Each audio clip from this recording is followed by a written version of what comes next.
आपराधिक मानसिक प्रवृत्ति का व्यक्तित्व और जरा सी उम्र में डॉन बनने की ख्वाहिश लिए असद गलियों में घूमता था। चाकू मारना या गोली चलाना मानो उसने उसकी ट्रेनिंग ले रखी हो, क्योंकि जिस तरह से एक रिहायशी इलाके में दिन दहाड़े गली में घेर करके एक शख्स की हत्या उसने की, ऐसा करने के पीछे वो ताकत, वो आपराधिक प्रवृत्ति, वो हिम्मत किसी पेशेवर अपराधी में ही हो सकती है। अदालत में मामला जाए, वहां पर क्या साबित होगा वो बात की बात है, लेकिन जो आंखों से दिख रहा है क्या उसमें भी झूठ हो सकता है? नमस्कार, मैं हूं आशीष त्रिपाठी आपके साथ। आखिरकार उस मामले का पटाक्षेप पुलिस ने कुछ अपने ही अंदाज में किया। गाजियाबाद के सूर्या चौहान हत्याकांड मामले का मुख्य आरोपी असद पुलिस एनकाउंटर में ढेर कर दिया गया। असद जो आपराधिक प्रवृत्ति का व्यक्ति था, आपराधिक मानसिकता रखने वाला और पुलिस और कानून में विश्वास न रखने वाला एक ऐसा इंसान जिसने अपने ही दोस्त को चाकू मारकर बुरी तरह से घायल कर दिया और मारने के इरादे से ही, जान लेने के इरादे से ही उसने ऐसा किया और महज कुछ ही देर में उसकी मौत हो गई। एक परिवार का हंसता खेलता चिराग, एक अकेला ऐसा सहारा जो परिवार को आगे ले जा सकता था, छीन लिया गया। इस पूरे मामले में मां ने एनकाउंटर किए जाने की मांग की थी। इस पूरी घटना के सामने आने के बाद पुलिस के सामने जो गंभीर चुनौतियां थीं, उन चुनौतियों को पुलिस ने अपने तरीके से हैंडल किया और इस घटना को लेकर के पुलिस ने कार्रवाई तत्परता के साथ शुरू की। पुलिस का यह प्लान था कि जिस तरह बाकी आरोपियों को पकड़ा गया उसी तरह असद को भी पकड़ा जाए, लेकिन असद के दिमाग में फतूर, पुलिस को चकमा दे करके निकल जाऊंगा। ये उत्तर प्रदेश की पुलिस है, ये गाजियाबाद की पुलिस है, ये पुलिस है उन वीर जाबाज सपूतों की। इसमें शामिल एक एक सिपाही जो न सिर्फ कड़ी ट्रेनिंग करके यहां तक पहुंचा है, बल्कि कानून व्यवस्था को धता बताने वाले को कड़ा संदेश देने का भी मादा रखता है। लेकिन ये ताकत इन्हें मिली कहां से, ये हौसला इनमें आया कहां से, ये एक अहम सवाल है। उत्तर प्रदेश की पुलिस लगातार अपराध को नियंत्रित करने में जिस कदर कामयाब हुई है, इसकी चर्चा हर ओर है। इसका कोई तय पैमाना नहीं है कि पुलिस ने किस तरह से उत्तर प्रदेश में अपराध पर लगाम लगाई है, क्योंकि पुलिस अब अपराधियों को बेलगाम छोड़ने के मूड में बिल्कुल भी नहीं है।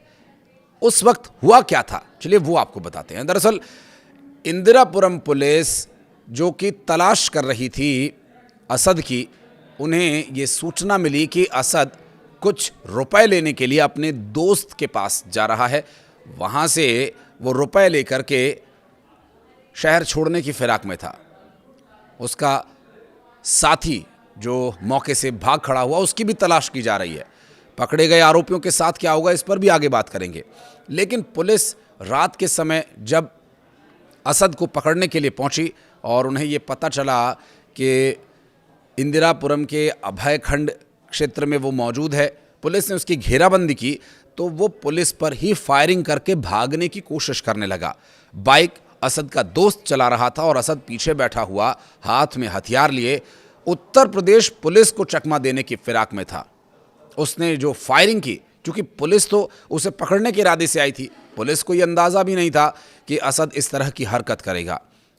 लेकिन जब पुलिस के एक कांस्टेबल को गोली लगी, एक जवान घायल हुआ, तब पुलिस को यह एहसास हो गया कि ये ऐसे रुकने वाला नहीं है। जवाबी कार्रवाई की गई और उस जवाबी कार्रवाई में असद का अंत कर दिया गया। दोनों तरफ से करीब 50 राउंड फायरिंग हुई और इस एनकाउंटर में एक पुलिस कांस्टेबल घायल हुआ। और उधर सूर्या की मां सरोज ने यह मांग की है कि असद और उसके साथियों के घर पर भी बुलडोजर चलना चाहिए। उन्होंने ये भी कहा कि असद की लाश की तस्वीर उन्हें दिखाई जाए।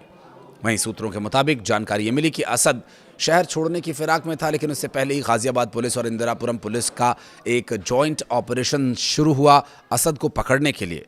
लेकिन संभवतः पुलिस को भी उस वक्त तक ये अंदाज़ा नहीं था कि असद इस तरह की हरकत करेगा और गोली का शिकार हो जाएगा गाजियाबाद और इंदिरापुरम पुलिस का। दरअसल पुलिस को ये जानकारी पहले मिल गई थी कि असद अपने एक दोस्त के पास आने वाला है और वहाँ उसका क्या प्लान है इस बारे में जानकारी नहीं थी, लेकिन हाँ इस जगह वो आएगा पैसे लेने के लिए, ये ज़रूर पुलिस को पूर्व सूचना मिल गई थी।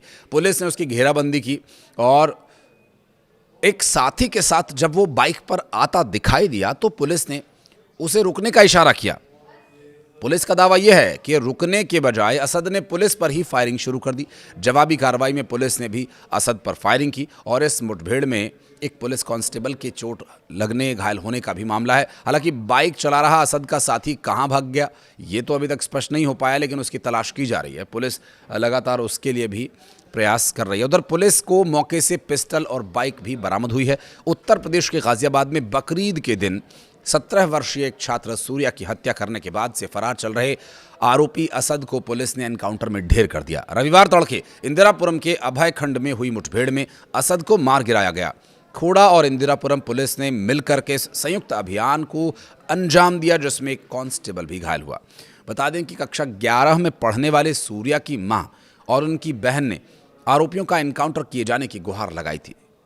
मां सरोज ने कहा कि मैं ये चाहती हूं कि उसे भी मार दिया जाए जिस तरह उसने मेरे बेटे को मारा। मैं उसके लिए भी वैसी ही सजा की मांग करती हूं। उन्होंने कहा कि मैंने 28 मई के बाद से अपने बेटे को देखा तक नहीं। मेरे 2 बेटे हैं और एक बेटी। हालांकि मेरा बड़ा बेटा दिव्यांग है और मुझे उम्मीद थी कि छोटा बेटा परिवार का सहारा बनेगा, लेकिन उसे भी छीन लिया गया। इस पूरे मामले में अब आगे स्थिति जांच में क्या कुछ स्पष्ट होती है ये एक और वीडियो में हम आपके लिए लेकर आएंगे। बहरहाल इस वीडियो में फिलहाल इतना ही। कुछ कहना चाहेंगे तो ज़रूर आप कमेंट सेक्शन में बताइएगा।